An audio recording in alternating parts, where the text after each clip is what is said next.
Boa noite. Vamos abrir nossas Bíblias em Jeremias 33, versículo 3.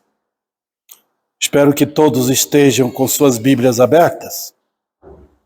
Eu vou ler aqui: invoca-me e eu te responderei. Anunciar-te-ei coisas grandes e ocultas que não sabes. Dá-me tua graça, Senhor.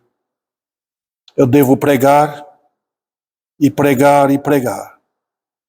Sem o teu poder, a tua palavra não será acolhida. Ninguém pode chegar ao teu livro se não for crente, se não habitar na pessoa o Espírito da glória. Então, Senhor, ao expor esse texto, dá-me teu poder para transmitir com eficácia estas verdades eternas. Eu te peço em nome de Cristo. Amém. Eu quero pregar esta noite sobre o apelo da graça salvadora. Estou com esse material no Facebook, não sei se vocês estão acompanhando. Está lá. Mas eu gostaria de tratar sobre esse assunto. Uma razão é que os evangélicos atuais não sabem o que é graça. Graça que é pregada hoje é uma graça barata. É um substantivo de gratuidade. E graça não é isso.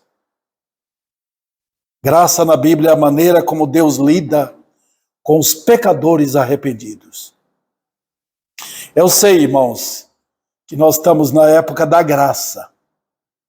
Jeremias era na época da lei. Qual era a diferença? Vamos ver um pouco, vou tentar ilustrar. Eu me lembro quando eu era pequeno, assim, da idade do meu netinho ali, com 5, 6 anos, nós não tínhamos luz elétricas lá na Bahia. Chegava à noite, era uma escuridão dentro de casa. Nós tínhamos candeeiro ou lamparina.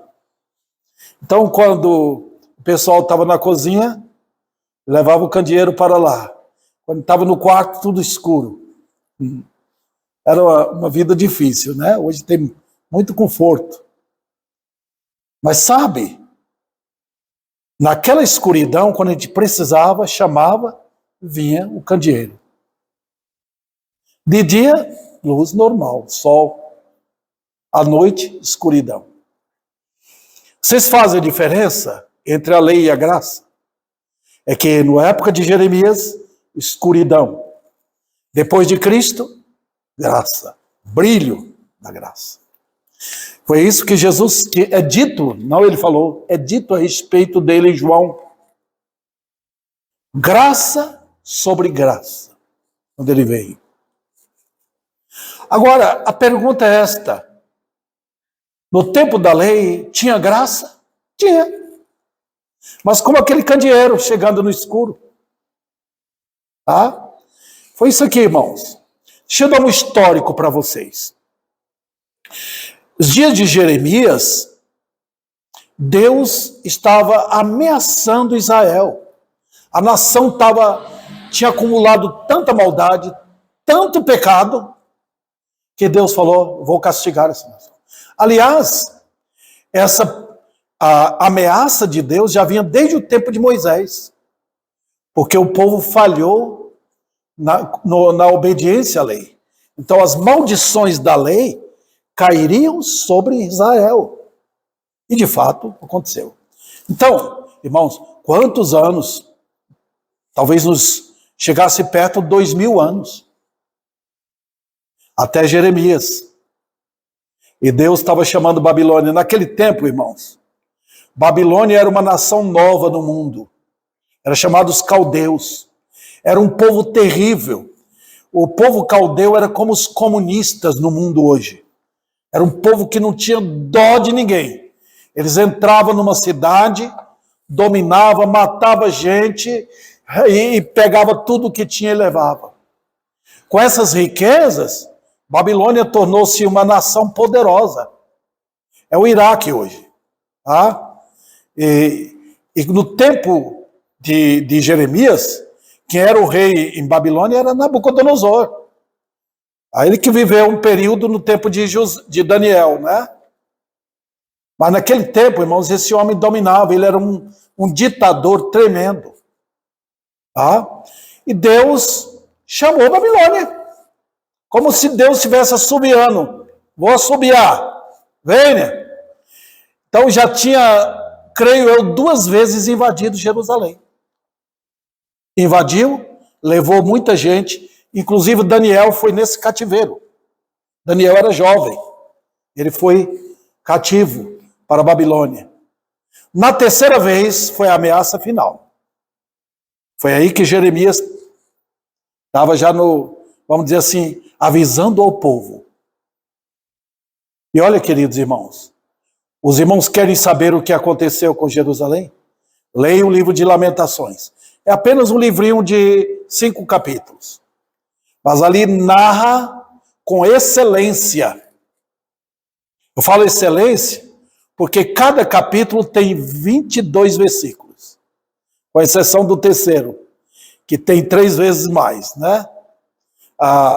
Mas esses 22 versículos refletem o alfabeto hebraico, que tem apenas 22 letras. Interessante, né? E quando você lê lá em Lamentações, você vai ver os nomes das letras em hebraico. Tá? E cada letra em hebraico tem um significado. Interessante. Mas, o que aconteceu, irmãos? No meio dessa ameaça toda, dessa escuridão de juízo, quando Deus estava falando, eu vou castigar, Nabucodonosor virá, vai matar gente, vai destruir a cidade, vai pôr fogo na cidade, vai cercar a cidade de cadáveres, e milhares vão ser levados para a Babilônia, uma distância, talvez 1000 quilômetros de distância. Nesse clima de ameaça divina, olha o que é que Deus fala aqui, no versículo. Ele diz, invoca-me e eu te responderei. Lembra que eu falei da noite e do candeeiro? Na escuridão da lei, surge uma luzinha da graça. Não é a graça total, mas é um brilho na escuridão, irmãos. É assim. Por isso que eu amo a Bíblia inteira. Eu amo o Velho Testamento. Porque quando você vê a escuridão da lei, as ameaças, os terrores de Deus, brilha a graça, até que Cristo apareça. E é isso que nós vemos nesse versículo aqui. O versículo foi diretamente para Israel. Clama-me, ou invoca-me, e eu te responderei. Anunciar-te-ei coisas grandes e ocultas, que não sabes. Dá uma olhadinha no versículo 4, irmãos. Está vendo a ameaça aí? Está vendo? E aí, voltando, ele diz, invoca-me, e eu te responderei. É como, vamos ilustrar aqui para os irmãos entenderem. Vamos supor que Deus fala, eu vou entregar o Brasil na mão dos comunistas. Tá? Mas aí ele diz, invoca-me, povo brasileiro, e eu responderei. É interessante, né? Deus sempre, irmãos, quando o povo ou uma pessoa se arrepende, Deus segura o juízo, não deixa vir. É interessante. É por isso que o Evangelho tem o propósito, não de falar que Jesus meramente salva, tem que humilhar os pecadores. Os homens e mulheres arrependerem dos seus pecados. Quando os homens se arrependem, Deus segura o juízo. Diz, não vem agora não. É como se ele estivesse dizendo para Nabucodonosor de longe, Nabucodonosor, não vem agora não, espera um pouquinho aí. Esse povo se arrependeu. Que coisa maravilhosa, né? Olha que Deus nós temos, irmãos. Então eu quero que vocês olhem esse versículo aí e veja a graça. Tem a graça ou não tem? Quando Deus está falando, invoca-me e eu te responderei. Isso é graça. E ele acrescenta, mas anunciar-te-ei coisas grandes e ocultas que não sabes. Mistério. Eu tenho aqui, irmãos, deixa eu ver quantos pontos. Eu tenho, 1, 2, 3, 4, 5, 6, 7. Mas são pontos pequenos, não vão demorar não, tá? Senão os irmãos vão pensar que eu vou terminar lá para meia-noite. Eu quero tratar desse versículo, falando desses 7 pontos aqui. Primeiro, vocês estão vendo que o apelo da graça exibe o quê? O coração de Deus. Quem é o Deus da Bíblia? Ele não fica igual um soldado na rua, mostrando o revólver, não. Deus não convida os homens para ver o arsenal de guerra que ele tem. Ele mostra primeiro sua graça. Ele vem com a bandeira branca, dizendo, invoca-me, eu te responderei. Olha que coisa fantástica, irmãos. O que nós aprendemos do Deus da Bíblia? Não é o Deus da nova era, não.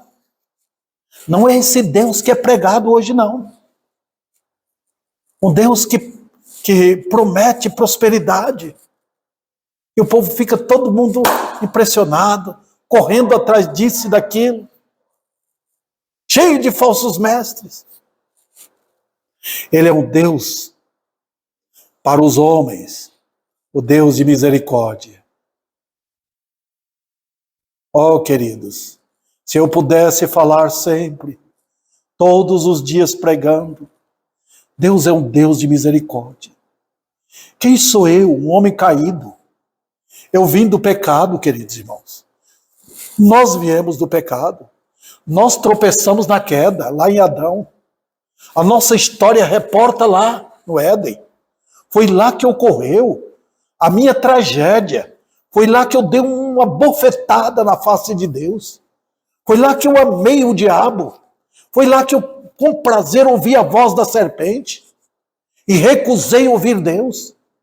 Então ele agora, que poderia ter me matado já, me atirado no inferno, ele vem e diz uma coisa dessa para mim? Invoca-me! Eu nunca vi uma época tão orgulhosa, tão acentuadamente soberba como agora.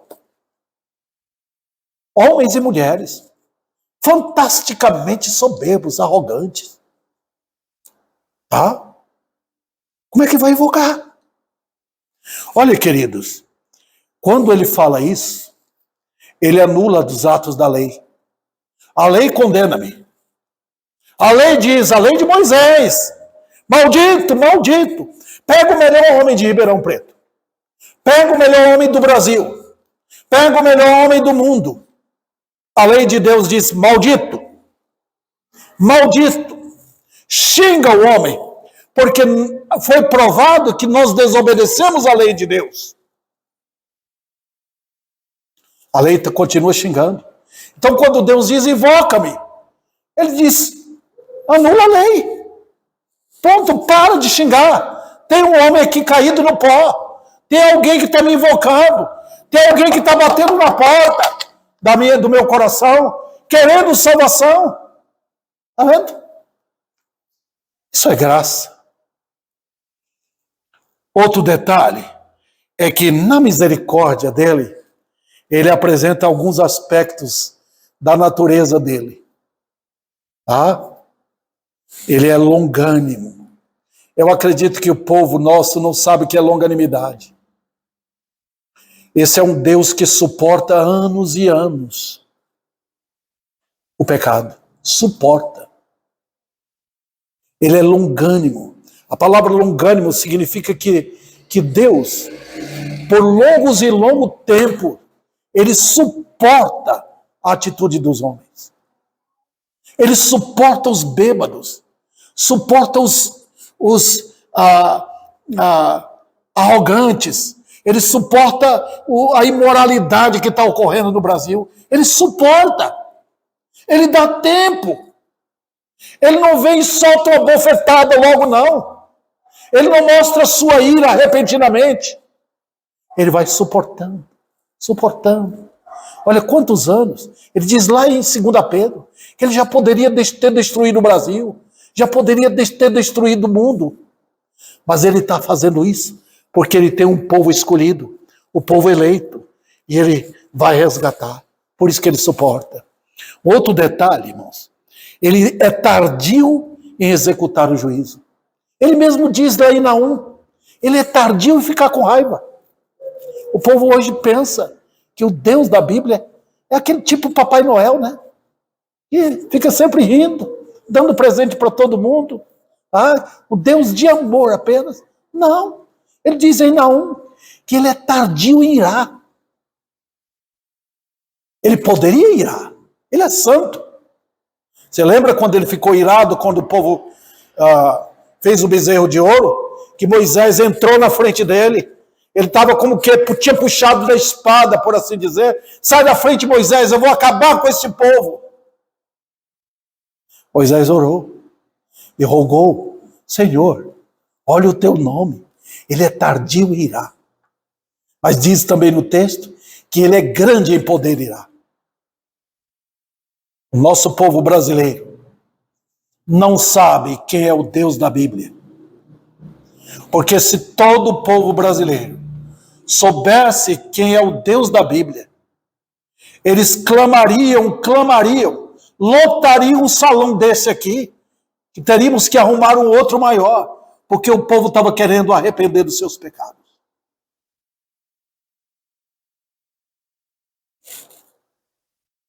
Ele é tardio em executar sua ira. Vamos para o segundo ponto. É um apelo que revela a maneira de Deus lidar com os homens. Invoca-me e eu te responderei. Como assim? Primeiro olhemos quem é o Deus da Bíblia. Eu levo para os irmãos, por favor, se você tem alguma coisa assim, uma fita na sua Bíblia, coloque em Jeremias para a gente não perder. E volte para Isaías 57. Eu amo esse capítulo, não que eu não gosto dos outros, mas é um capítulo que eu gasto tempo com ele, porque ele mostra as duas coisas: o homem no pecado e Deus lá no céu. 57. Ele começa mostrando quem é o homem no pecado. Tá vendo? Ele vai aí até o versículo 13. Depois ele vai para o versículo 14.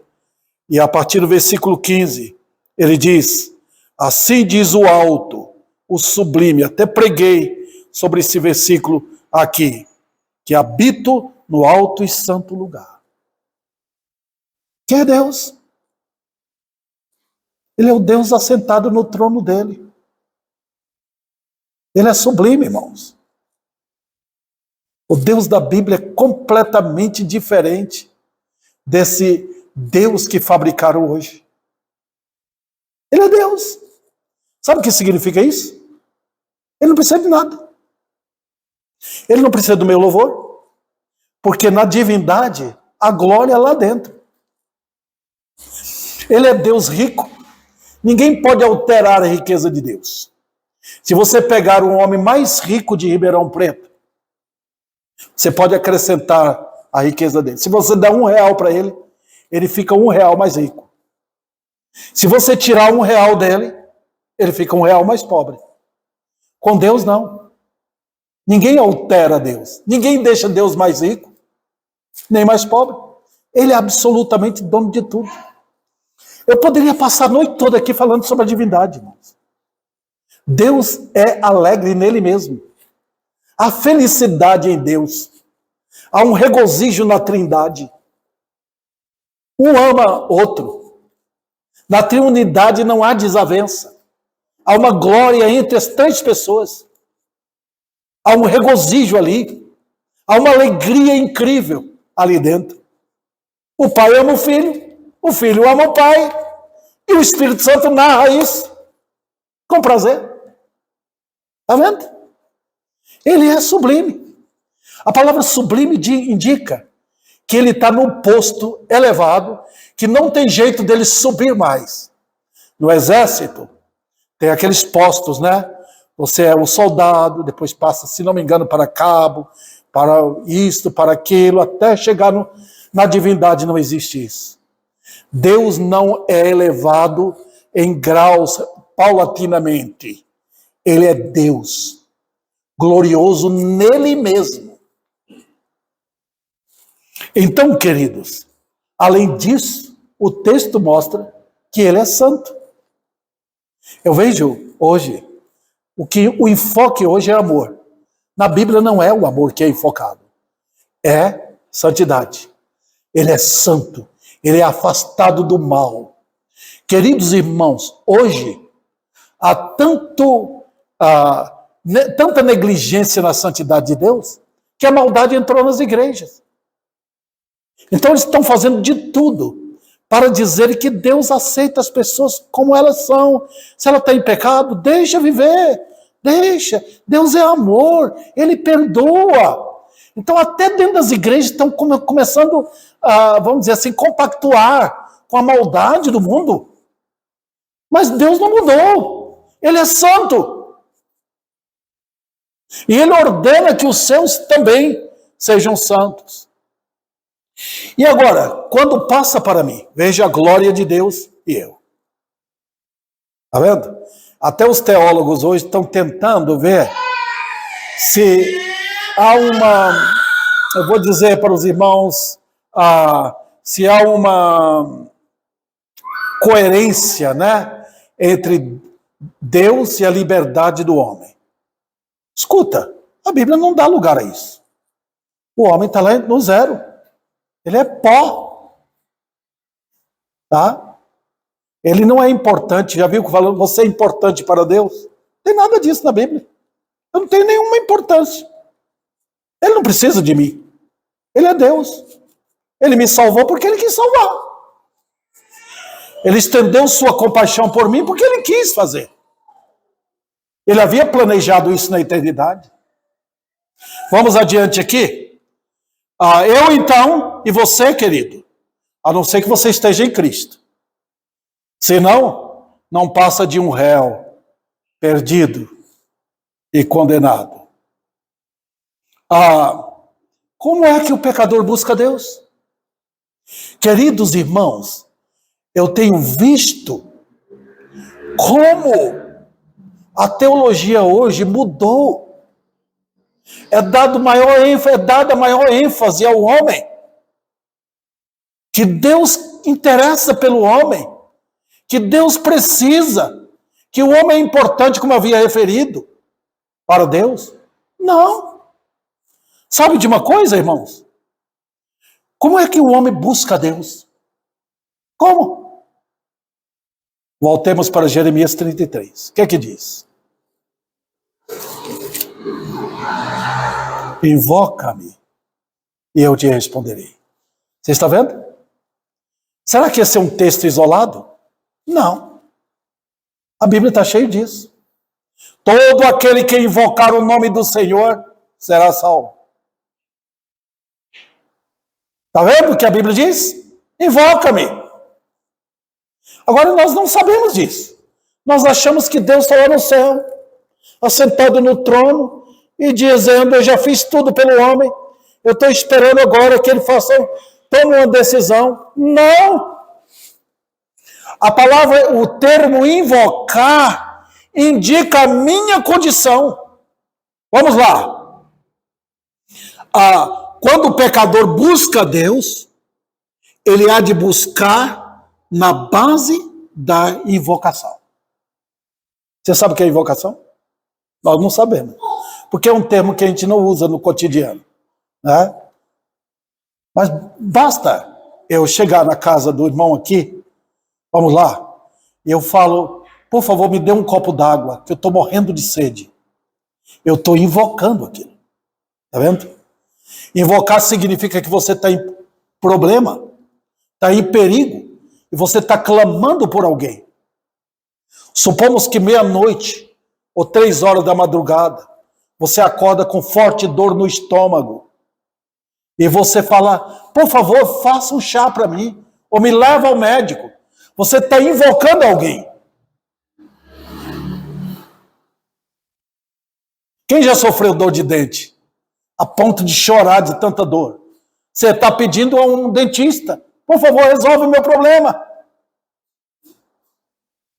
A Bíblia diz que para lidar com Deus, o Deus da Bíblia tem que ser na base de invocação. O que significa isso, irmãos? É que o pecador reconhece os seus pecados. O que está acontecendo hoje é que ninguém reconhece seus pecados. Até dentro das igrejas. Está todo mundo sentindo bem. Nunca alguém sentiu sede espiritual. Nunca alguém sentiu fome espiritual. Nunca foi mexido com a consciência do pecador. Os homens vivem na brincadeira com o pecado e diz que está tudo bem. Limpa a boca e diz que não cometeu maldade. Por quê? Porque a lei de Deus não tem sido pregada. Quando nós pregamos a lei de Deus, nós somos como alguém que leva outro para um médico. Um médico, sabe aquele tipo de médico clínico geral? Tá? Ele olha, ele examina, ele diz, você tem um problema aqui. Eu acho que você tem um tumor aí. Mas eu não faço nada disso, não posso resolver seu problema. Vá no especialista. Você está vendo o que a lei faz? A lei olha para mim e diz, você está com um problema. Você é um maldito. Você é um condenado. A lei mexe com minha consciência para que possa me levar para um Salvador. Como é que eu vou clamar alguém para me salvar? Se eu nunca vi minha miséria. Como é que eu vou rogar um Salvador se eu nunca vi meus pecados? Como? Como é que eu vou invocar? Quem? Deus está dizendo aqui para Israel, invoca-me. E eu tenho resposta.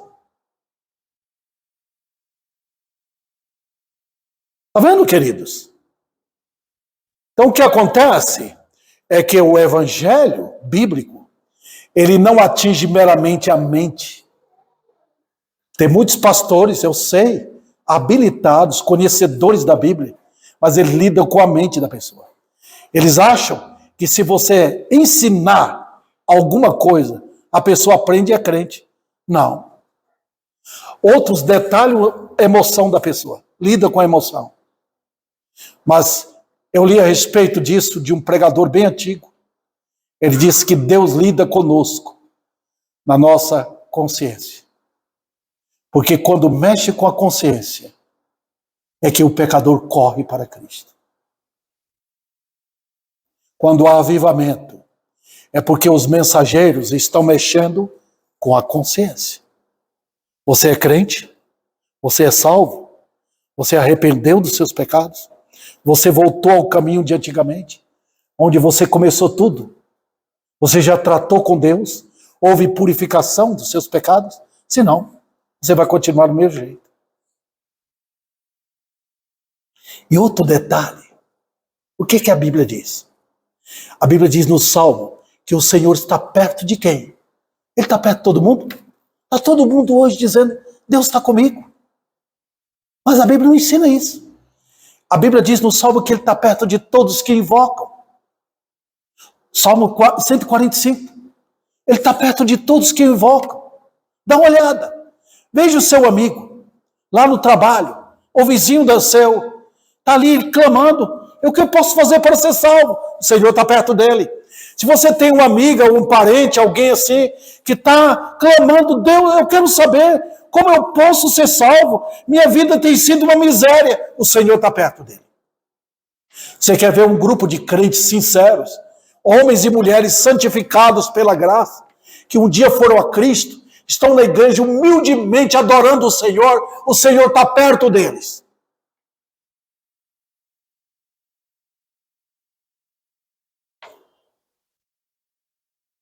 Vamos para o terceiro ponto.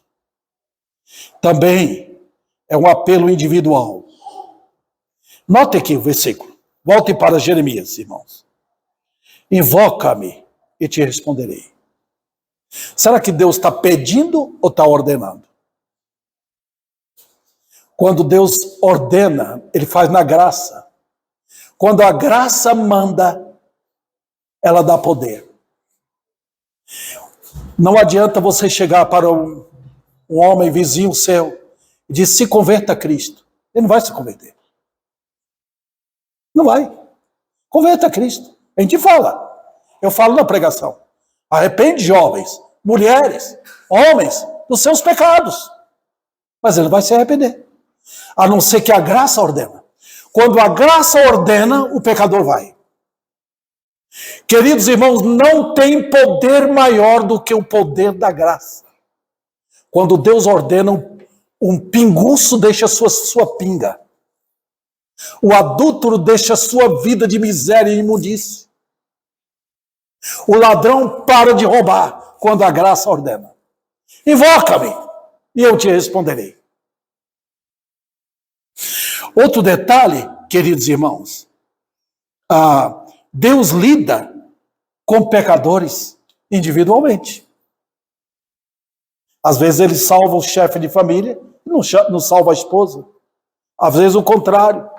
Mas ele trabalha individualmente. Ele chegou na casa de Zaqueu, entrou na casa dele, levou Zaqueu a uma conversão incrível. Zaqueu, quando ele saiu dali, tinha um homem completamente transformado. Ele fez assim na cruz com o ladrão. Ele salvou aquele ladrão e não salvou o outro. Aquele homem está no céu com Cristo agora. Olha o apelo da graça. Hoje mesmo tu estarás comigo no paraíso. Veja como ele chamou Saulo de Tarso. Saulo, Saulo, por que me persegues? Foi suficiente para a luz do sol, mais forte do que a luz do meio-dia, fazer com que Paulo caísse no chão cego. Queridos irmãos, Deus chama indivíduos à salvação. Eu tenho o quarto ponto aqui. É um apelo que revela milagre. Invoca-me e eu te responderei. Você quer ver milagre? Quer ver milagre? Não é cura não, irmãos. Nós somos culpados pelas nossas doenças. E a única vez que vai acabar com toda doença será lá no céu. A minha esposa foi para lá, está livre dessas perturbações que tem nesta vida. Quando Jesus curou, ele estava avisando, vai chegar o dia que eu vou ressuscitar os crentes dentre os mortos. Não vai ter mais isso. O corpo será perfeito lá no céu. Um corpo de glória. Não vai ter mais dor, nem tristeza, nem luto, nem choro. Acabou tudo isso. O maior milagre que Deus faz aqui é converter um pecador. Porque só a graça faz isso.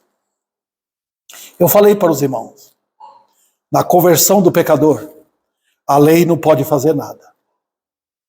Mas a lei tem um trabalho maravilhoso, irmãos. A gente quer dizer, eu não estou mais na época da lei. A lei tem uma função impressionante. Eu tenho que pregar da lei. Tá? Quando Pedro pregou no dia de Pentecostes, ele falou da lei. Ele disse, vocês são culpados. Vocês crucificaram o Senhor da glória. Vocês todos são culpados. E houve um arrependimento geral. 3.000 almas se converteram num dia só. Por quê? Porque a graça chamou. É milagre. Queridos irmãos, quando Deus chama, ninguém pode impedir. Nenhum poder de Ribeirão Preto, do mundo, pode impedir quando Deus chama.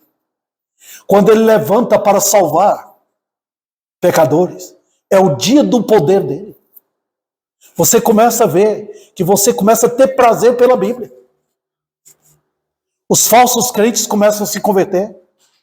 Aqueles que abandonaram a verdade por causa de pecado na vida, começam a chorar. Voltar para Deus. É o trabalho da graça. Quando Deus chama, ninguém pode impedir. Queridos irmãos, quando Deus chama, bares são fechados, motéis também, lares são refeitos, hospitais são fechados. É impressionante o poder da graça. É o dia do poder dele. É milagre. Outro detalhe, o homem nada pode fazer pelo homem. Não tem. Você pode orar pelo filho. É bom orar. É bom que os crentes levem ao Senhor. Nós oramos porque nós não podemos fazer nada. Alguém pode orar pela esposa. Senhor, converta minha mulher. Porque ele não está podendo fazer nada. Uma mulher pode orar pelo marido. Senhor, converta meu esposo.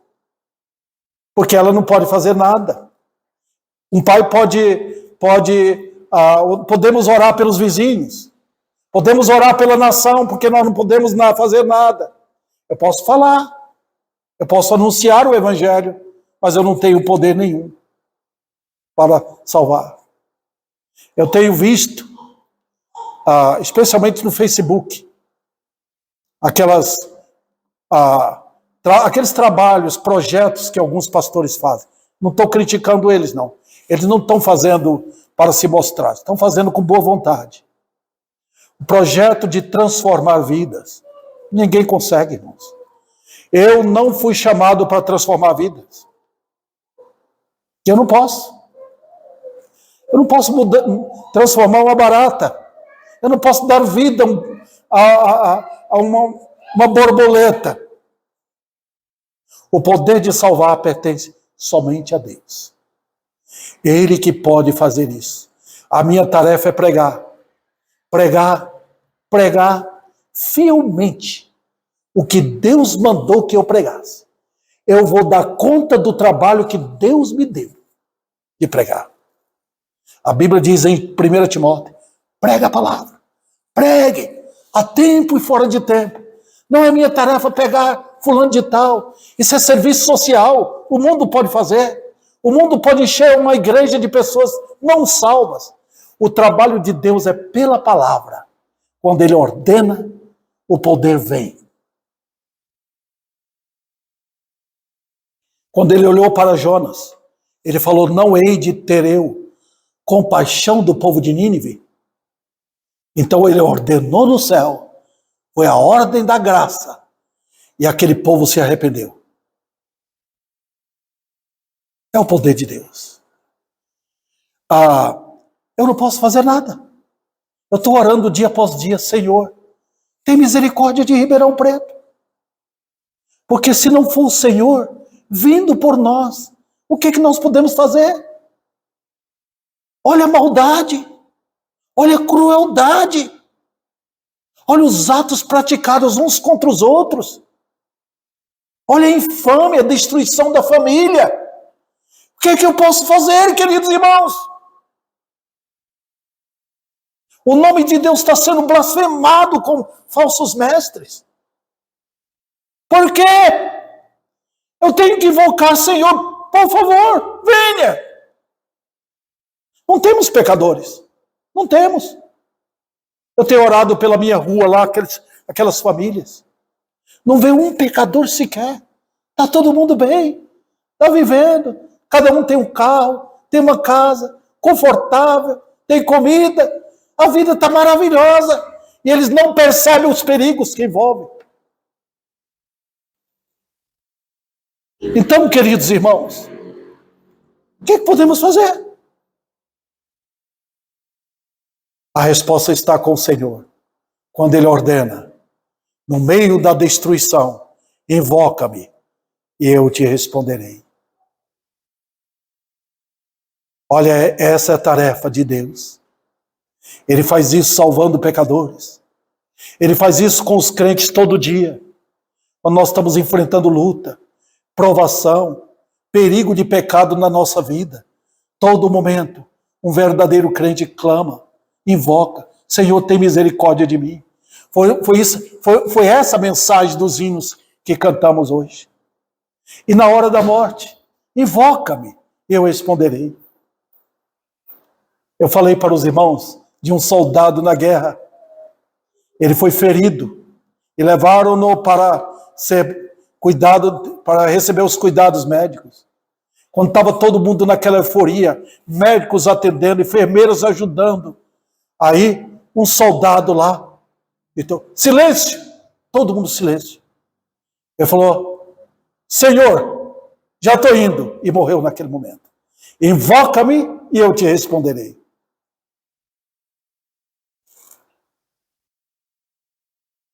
Outro detalhe aqui, queridos irmãos, do versículo. É o apelo revelador. Porque revela o caminho de acesso a Deus. Não é pela minha igreja. Longe de mim pregar sobre isso. Falar da Igreja Batista Maranata. Para quê? A minha igreja não faz nada por ninguém. O caminho de acesso ao Senhor é o caminho da cruz. O monte do Calvário.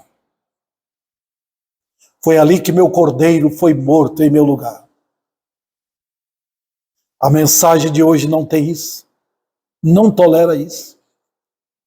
Paulo diz que quando chegou na igreja de Corinto, ele não pregou nada bonito, nenhuma palavra linda, para mostrar que ele tinha categoria e capacidade intelectual. Ele diz, a mensagem que eu preguei quando eu estive com vocês foi Cristo crucificado. Eu fiz isso para vocês não pôr a fé em mim. Eu sou apenas um servo. Cristo crucificado. Olha a minha vergonha. Fui eu que matei o meu Senhor. Fui eu que estava lá também, cercando a cruz e gritando, crucifica, mate-o.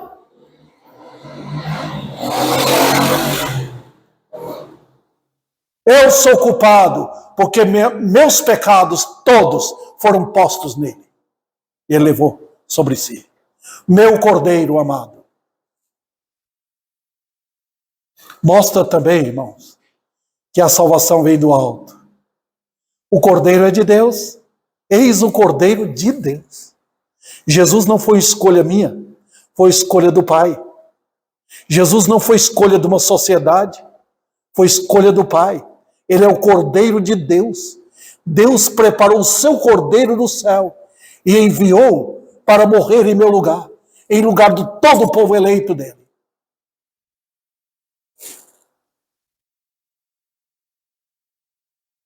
E outro detalhe, mostra um Deus que prometeu. Ele disse, invoca-me, e eu te responderei. Pode invocar. Eu li a respeito de um missionário. Ele estava numa tribo tentando falar com um cacique, um homem idoso. Falava sempre para ele crer em Jesus como seu Salvador. Aquele homem falava, não, eu tenho que fazer penitência, eu tenho que fazer muito sacrifício, senão eu tenho muito pecado. E aquele missionário orava por aquele homem idoso. Um dia, ele foi fazer a despedida dele. Ele ia fazer o sacrifício final da vida dele, para ver se ele iria para o céu. Ele falou, eu poderei morrer nesse sacrifício, porque eu já estou idoso. E eu vou despedir. Ele gostava muito do missionário. Aí ele pegou uma pérola que ele tinha e deu para o missionário. O missionário falou, o quê? Eu vou pagar por isso. Ele falou, não. Custou a vida do meu filho.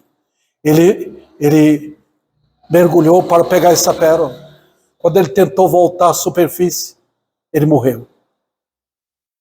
O missionário ergueu as mãos e falou, agora eu posso explicar.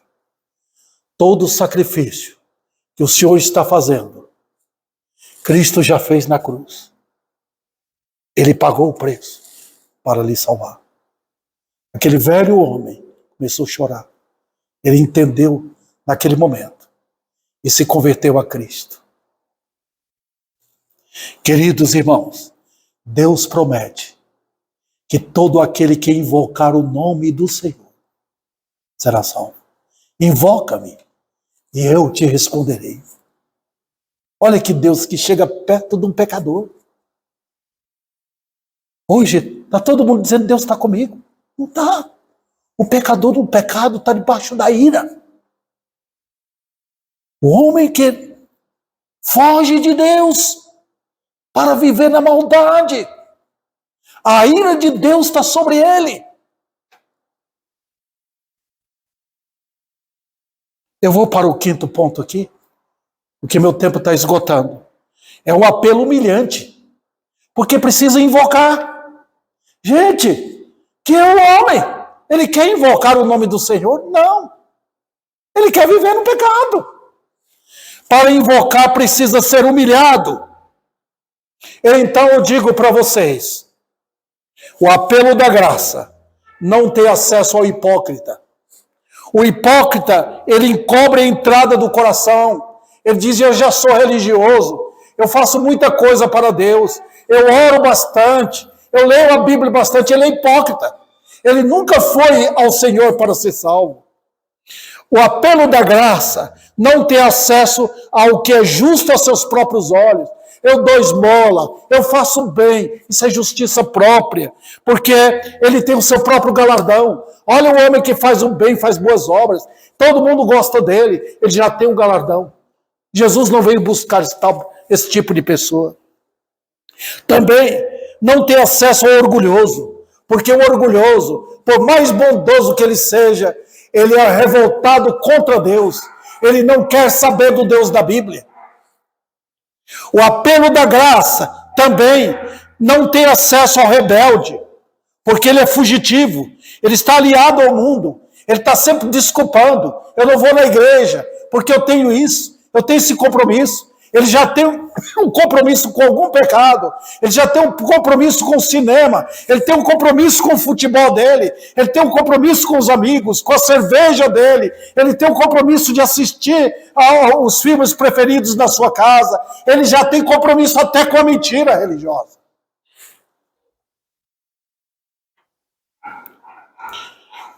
O apelo da graça é para quem? É para a alma visitada pelo Espírito. É para o pecador arrependido. É ali que a luz entra. Onde a porta está trancada, a luz não entra. Quando o coração está aberto pelo poder do Espírito, a luz entra. Chegou no íntimo. Somente um coração sedento, faminto, quebrantado, pode invocar. Não tem invocação hoje. Não tem. A porta da arca parece que está fechando. Só o Senhor para vir sobre este povo. Mas eu tenho a última parte aqui. Veja o versículo. Invoca-me e eu te responderei. Agora veja o que diz. Anunciar-te-ei coisas grandes e ocultas que não sabes. O que é isso? Nós temos aqui, irmãos, um apelo que é mais do que salvação do inferno. É um apelo que conduz à glória. Olha o que ele diz. Eu vou te anunciar coisas grandes e ocultas que você não sabe. O que é isso? Vamos lá. Primeiro, a glória de uma tão grande salvação. A salvação não é minúscula.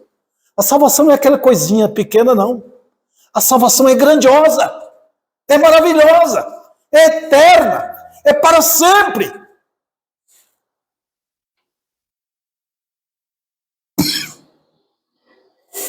A salvação é o próprio Deus chegando. Não é numa igreja, não é no batismo. É o Senhor chegando ao pecador. Em segundo lugar, a glória de quê? De mistérios. Ele diz, tem coisas grandes que tu não sabes. Está vendo? Ocultas. O que é isso?